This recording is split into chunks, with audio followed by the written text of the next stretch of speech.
গোনা শুরু আর গুনতে গুনতে বন্ধু করে ফেললো ভুল। শেষে আমরা চলে আসলাম লিফটে, আর লিফটে এসে শুরু করলাম লাফানো। আমরা চলে গেলাম বন্ধুর ফোন কিনতে যমুনায়, আর যমুনায় গিয়ে হয়ে গেলাম হ্যাং, কারণ যমুনার বাইরে এবং ভিতরে করেছে মারাত্মক লাইটের ডিজাইন। আর এখানে আমরা দেরি করলে আমাদের ভাই বন্ধু করবে রাগারাগি, কারণ আমরা ফোন কিনে চলে যাব হচ্ছে কাচ্চি ভাইয়ের বাড়ি। আর কথা না বাড়িয়ে আমরা চলে গেলাম হচ্ছে ভিতরে, আর ভিতরে গিয়ে আমরা উঠে গেলাম উপরে, আর উপর থেকে গাইস ভিউটা লাগে অনেক করা।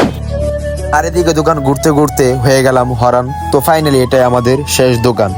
আর এদিকে বন্ধু নিয়ে নিল ফোন, এখন আর কি করার। আর এদিকে টাকা গোনা শুরু, আর গুনতে গুনতে বন্ধু করে ফেললো ভুল, তাই বন্ধু বলল দে এদিকে আমি করি শুরু। সবকিছু শেষে আমরা চলে আসলাম লিফটে, আর লিফটে এসে শুরু করলাম লাফালাফি, কারণ আমরা কখন যাব কাচ্চি ভাইয়ের বাড়ি। তো ফাইনালি চলে গেলাম কাচ্চি ভাইয়ের বাড়ি। আর এদিকে কাচ্চি খেতে এসে খেয়ে ফেললাম মোরগ পোলাও আর বিরিয়ানি। আর এদিকে সে আইফোন কিনে মহা খুশি, সে দেখাচ্ছে তার আইফোন 12 মিনি। আর আমরা মজা করতে করতে খেয়ে ফেললাম মোরগ পোলাও আর বিরিয়ানি।